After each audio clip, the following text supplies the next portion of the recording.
Ramsar sites are associated with हला desert conservation, wetland conservation,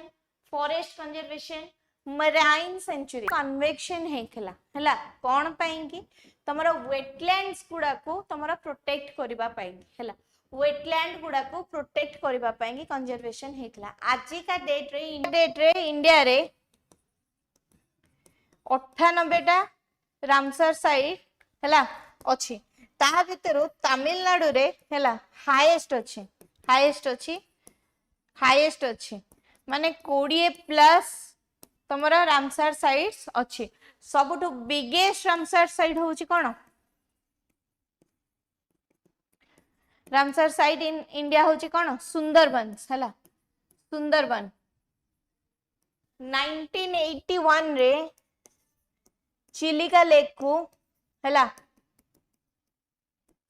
site हिसाब रे घोषणा करा जाई चिलिका लेक को रामसर साइट हिसाब रे घोषणा करा जायतला जहा द्वारा कि सेठी बायोडायवर्सिटी टाको कंजर्व कराबो सेठाकार वेटलैंड टाको कंजर्वेशन टा हला रामसर कन्वेंशन टा तमरो स्टार्ट हेतला 1971 रे हला टू प्रोटेक्ट द वेटलैंड तेनो आंसर कोन आसीबो वेटलैंड।